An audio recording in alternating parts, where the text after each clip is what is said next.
time for more Seattle Real Estate Radio with your hosts, Christian Nossum and Dan Keller. All right. Hey, welcome back to Seattle Real Estate Radio. We are here every Monday talking about real estate, mortgage, and things that you can use, strategies, tactics that you can use to better manage home ownership. Yep. Every Monday from 3 to 4. And today, I'm really excited today. We've got another, just you know a what's number. funny? What? We say this every single time. I know. But every it's guest. actually kind of true, though. Yeah. We sound cheesy, but it's true. We are actually excited. We are. I am, because these are things that, we're learning as we go along.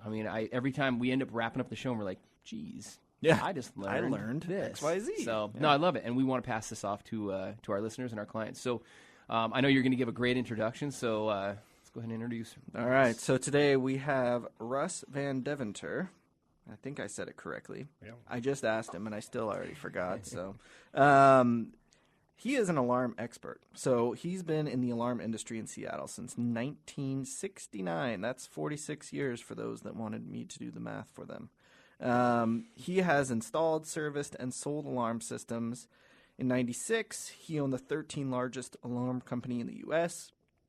He also owned the third largest, or what was that? The third largest party alarm system. How do I say that? It's a third-party monitoring. Got it. Okay, in Washington, Oregon, and Idaho. So yeah, He knows his stuff. He's pretty much the expert of experts of home security. Yeah. Yeah. So that's kind of why we seeked him out, because we want to do a show on this topic, and I'm glad that we got him on.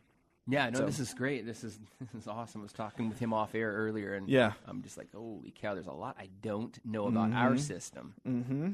So, yeah, and we used to have one at our old house before we moved, and I'm learning now that it probably wasn't the best. Yeah. So anyway, let's do some basic 101 questions just to kind of build everyone's base knowledge, and then let's go to some more educated and higher up questions after that. So why don't you kind of explain what the different type of security systems are out there?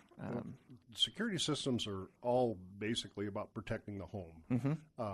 Probably, if I were to say, there are a couple different kinds. There's now wireless systems and hardwired systems. Okay. And wireless systems are starting to overtake the hardwired systems, primarily because labor costs are so high and electronic costs have gone down. Yeah.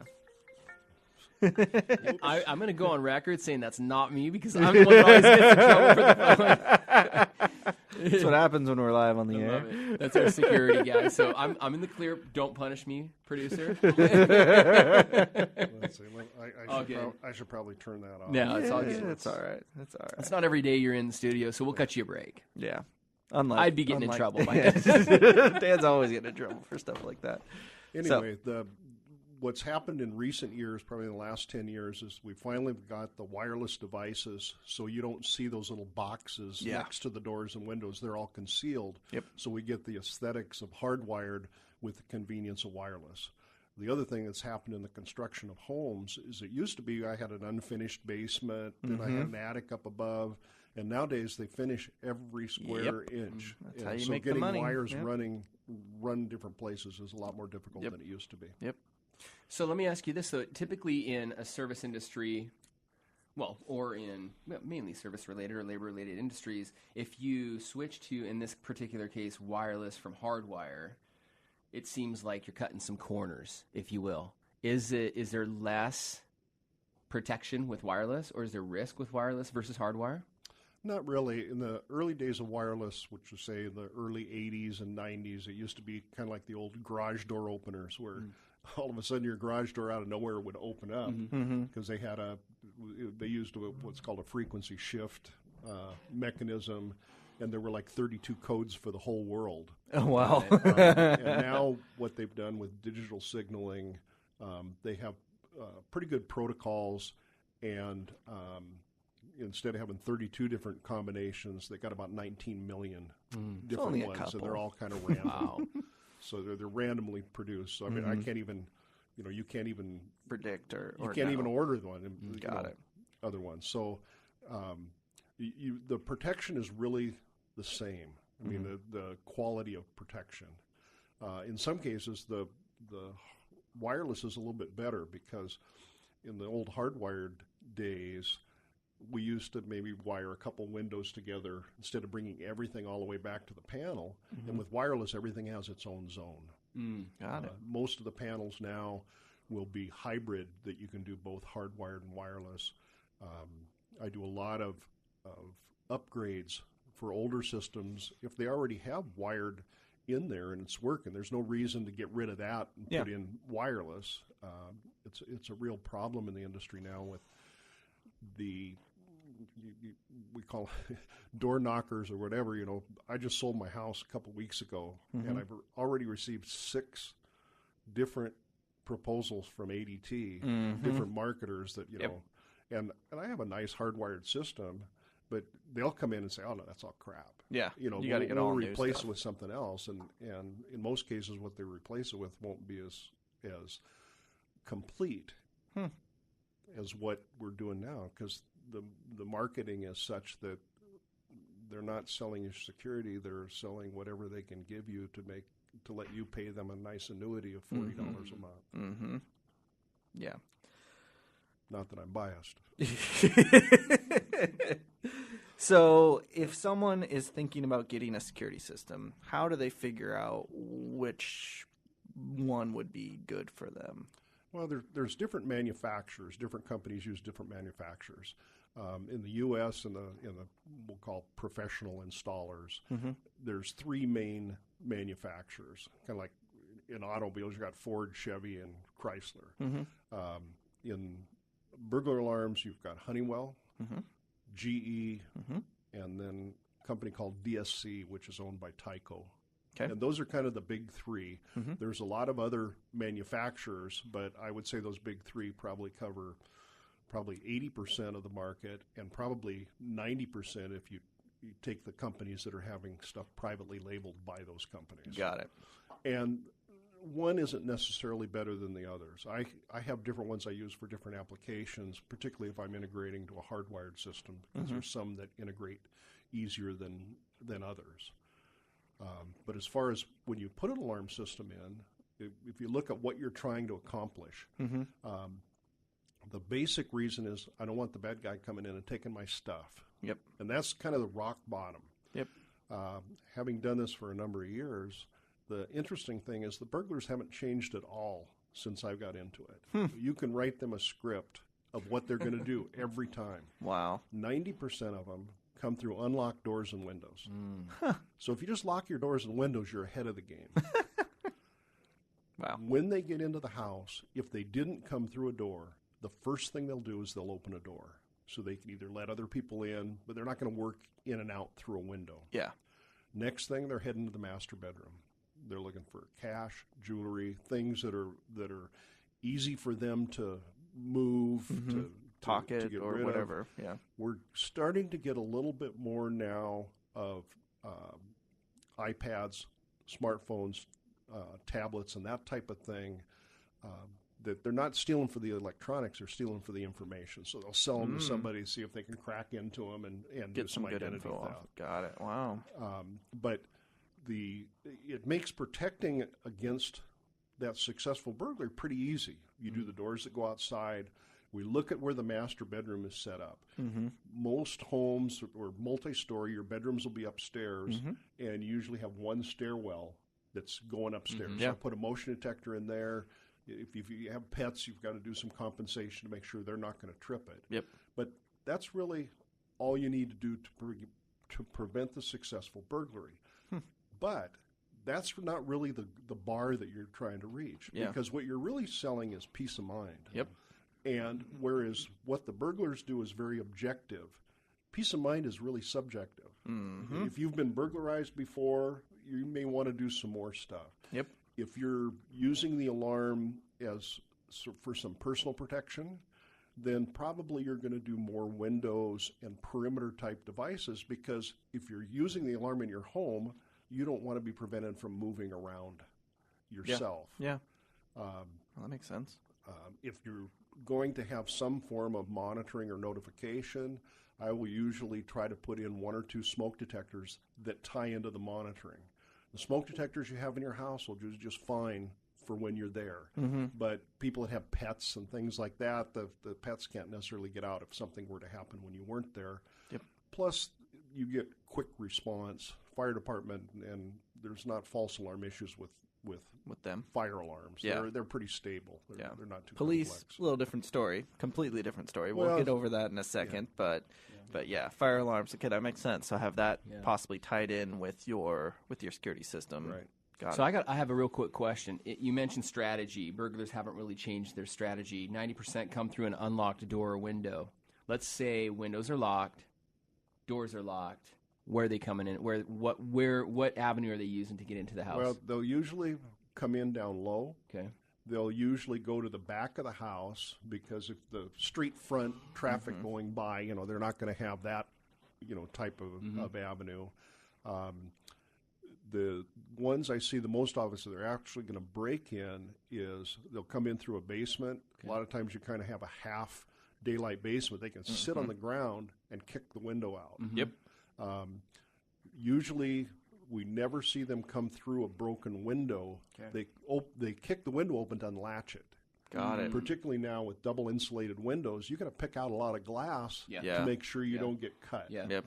A lot of the refinishing that's done where people are doing remodeling on their homes, they'll take a basement and then they'll put a bedroom down there. Yeah. And according to code, you have to put an egress window in. That's a larger type window that people get in and out. And so we usually got a window well with a big window. Right. And so we see more of that because when they get down into the window well, now they can break the glass and it isn't going to be heard. Yep. But still a predominant amount of them come through windows that are even left open. Sometimes we'll put protection on windows not because we're worried about someone breaking in. We're worried about you're going to leave the house and leave it open. And when you go to especially in the summertime, you go to turn on the alarm and it says, "Hey, the window's open." Yeah. Yeah. So in the summertime, when people, we're Seattle. Not everybody has a heat pump or anything like that or AC. I'm guessing that's probably a high amount of people leaving their window open. Yeah, usually what we'll do for there is if it's a sliding window or a single hung window that slides up and down, you can put a switch on there with a couple different settings so that you can have some of the window open, but not enough for someone to get in. That makes sense. Yep. All right, well, we got to take a quick break. We're going to be right back with Russ, and he is the alarm professor. We'll be right back. Stick with. You're listening to Seattle Real Estate Radio with your hosts, Christian Nossum and Dan Keller. Hello, and welcome back to Seattle Real Estate Radio here on KKOL 1300 AM. We are back with the alarm professor, Russ Van Devant. I can't say your name, man. I am so sorry. Van Devanter, Van Deventer. You could say it a bunch of different ways, apparently. So Russ is an expert on alarms, as you just heard in the first segment. He knows his stuff. He's been doing it 46 years. We got a ton more questions. So let's get right into it. Well, you know what I love about what he just said, Christian, is over 46 years in the home security industry, burglars haven't changed their strategies. At all. At all. Yeah. And so it's just, I want to pause real quick because I want every person that's listening to our show or listening to this on playback, this is a great example why you and I, when we had an opportunity to come on air, we took advantage of the opportunity. Because here's the thing. You built your real estate practice off of educating people in the Seattle market on, getting a deal in the Seattle marketplace when deals were to be had in 2010, in the early 2011. Yeah. I built my business writing a mortgage blog and doing videos. We built both of our businesses off of educating and talking to Russ. That's exactly what what's he's the name doing. of his alarmprofessor.com? Are you kidding me? Yeah, exactly. So, I want to encourage all of our listeners and our viewers to go there and leverage his website for information. But we were just talking over the break. This is awesome because what he's doing is he's educating you as a homeowner or a potential homeowner on how to keep your home safe. Yep. And everybody wants that. Everybody wants that. Nobody wants to get broken in. No. My wife and I, when we got our detached garage broken into and had a lot of items stolen. It wasn't the fact that we had things stolen. It was the fact that somebody was on our property and violated your space. Our space. Yep. And so now this is huge, Russ. So, we got a lot to talk about here in the next 10 to 12 minutes. But I think one of the things that I wanted to ask you, a lot of people obviously come to you for your services and for your advice. What is the most common issue or question that you get asked on a daily basis? On my Alarm Professor site, I get about 2,000 hits a week, and 40% of those are people wanting to know how to get out of their alarm monitoring contract. Wow. Wow. And So you're telling me it's somewhat of a scam. well, if you've done it, I recently updated my phone. Yeah. And I went in, got the new phone, and they're going through, and they gave me an iPad. It's kind of like a 3-card Monty when they're doing all this stuff. And I'm looking down, and they had signed me up for an alarm system from AT&T. Wow. AT&T Digital Life, $39 a month. And I go, what's this? Yeah. And they go, oh, that's an alarm system. So I got an alarm system. I don't want that. Oh, okay, well, I'll take it out then. And, when your cable company comes to hook up your cable, the next thing you know, you got an alarm system. Yep. It's just, it's crazy because the people that are selling them, it's a commodity. It's another SKU. It's an upsell, yeah. Wow. And so they do that, but they don't send anybody out to look at your house. They don't talk to you about what you want. If you've never had an alarm system and you say, well, this is a big company, they must know what they're doing. I see their ads everywhere. Yeah. Well, maybe because they spend $100 million a month on advertising. Yeah. Well, one of the larger companies spends over $100 million a month buying contracts to replace what they've lost through natural attrition. Wow. I mean, in alarm monitoring, the churn rate is about anywhere from 6 to 12% a year. People move. People get disgruntled. For the smaller companies, it's not quite that bad because they do better service. You have a better relationship because number one, the smaller companies are selling security, not annuities. Yeah, and each customer means more to the alarm company. Well, what I don't like is a lot of companies in different industries, but specifically the home security industries, it sounds like they're selling a service based off of instilling fear in their clients. Because in talking with you, it's not necessarily there is a strategy that goes into home security, right? I mean, you just told us, before we went to break, 90% of the break-ins, what are they doing? So build an alarm system around stats versus selling you on this hype that, you're going to get broken into. We're going to be here on the spot. And there's like you were just saying, there's a police officer at the end of the road ready to respond. Hogwash. In Seattle. Yeah. What were you saying? What's the turn times for law enforcement? Well, we measure in hours rather than in minutes in Seattle. Wow. And how long is it now? Well, it's the priority of response in Seattle is what they call a code 4. It used to be code 2, where we used to get 5 to 15 minute response time was right after holdups and injury car accidents. Now it's a code 4, which we're not really sure what that is, except that it's long time. Wow. And I had one incident where a woman was pretty upset at me because she got called home at 2:00 in the afternoon because her alarm had tripped and her door had blown open, and she went back to work, came back home, and they were sitting having dinner at 7:00 when there was a knock on the door, and it was the police responding to the alarm. Oh my gosh! So 5 hours later, they finally show up. And the reality of it is, it's not the police's problem. It's a logistics problem. There are too many alarms that are tripped that they don't necessitate police response. So When the crying wolf theory. Well, but when the alarm trips, the bad guys are gone. And so the police can perform an investigatory thing after the fact, dust for prints, do that type of thing.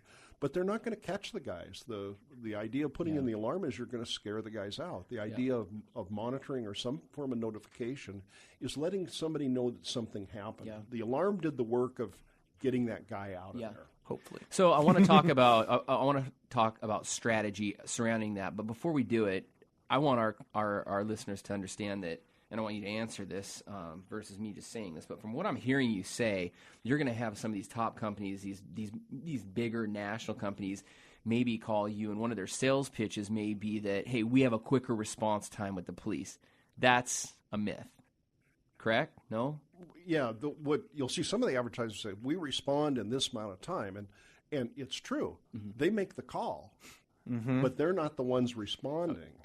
Got it. So So in the big picture, it's irrelevant. the three things that they're selling on is, one is, hey, free alarm system.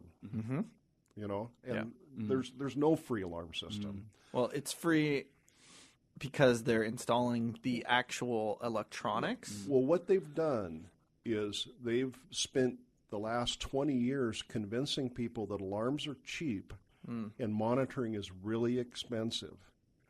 And just the opposite is true. One of the larger companies has, I think, 6.7 million customers. Wow. Their average rate for their monitoring is anywhere from $35 to $60 a month. Wow. And if it costs them $2 a month to provide that service, I'd be surprised. Yeah, So exactly.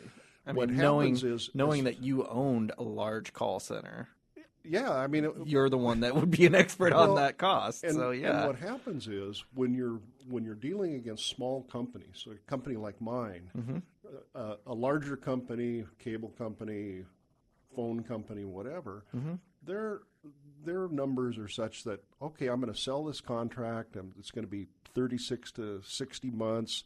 My break even is 24 months. So I'm a small guy. My break even is Friday. So what we end up doing is we end up putting the alarm system in, and people pay for the alarm system. But if I take a look at what they're paying over 5 years, it might be that the difference in the total cost might be, $500 or $600 on the upfront. Yeah. So what I tell people is, say, if you could put $600 in the bank and pay and get a $25 a month return on that, would you do that? Yeah.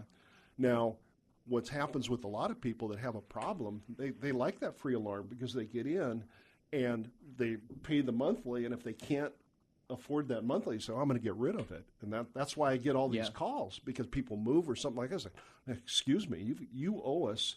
If you leave that house, you're going to pay out the end of the contract. Yep. You know, and that was a question I was going to ask, is that when people do sell their home, what do they do with their service contract? What generally happens? Well, when you buy a home, and I'm sure you guys know, you don't have any overhanging contracts. They have to either buy it out or talk the new owner into taking over it. And most time the new owners say, oh, God, I've already got an alarm system here. I don't need it. You know, what do I need? And I mean, I do a lot of work for people that move into a house that has an alarm system. You know, it's beeping when the doors open and close, and they'll call up company. The company comes out and says, oh, that's crap. We got to put in new stuff. Yeah. And they'll call me up, and I come in and I say, okay. And it takes me 10 minutes, and I've got it working for them. Yeah. They say, you know, you don't need to buy an alarm. You're wearing the ruby slippers. You just need to know how to click your heels together. Wow. So here's the thing. I'm going to summarize this. 90% of burglars come through unlocked doors and windows. If they can't get through unlocked doors and windows, they're busting a window, typically on the side or the back of the house, on the basement or down low. Okay. Once they do that, they're going to go and open and unlock, and they're going to go open a door for easy access, unlock a door for easy access in and out. And then they're going to head directly to the master bedroom to start doing some damage. So, strategy. Talking strategy. Talk to us about what you were telling us about, okay, you know, a security system can get you so far. Talk to me about the block watch strategy. Well, what we do with block watch, it's a form of monitoring or notification. So instead of sending it to the alarm signal to a professional central station that in turn is going to call the police, it goes up to a website, and you can control where that signal is sent. And we can go up to 6 voice calls, text messages, emails, and we can even divide it up into different lists for different type of signals. In my house, I get a signal every time the alarm's turned on and off. I have it when it's my cleaning people. It texts me. I know when they come. I know when they left. If I have somebody doing work, I don't send my own to me, although it's available there on the website. Yeah. If you have latchkey kids and you want to know when they come and go, you can do that too. Got it. Well, this is huge. So here's what I want to do. I'm going to kind of recap this when we come back from our break. But before we leave, I want to get your contact information out there. If you're listening right now, look up Russ right now. You're going to go to, there's a couple of different places, blockwatchalarm.com. So blockwatchalarm.com.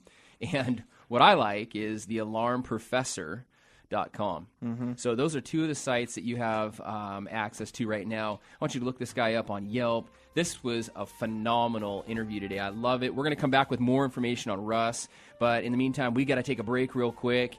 And stay tuned because we've got a great rest of the show ahead of you.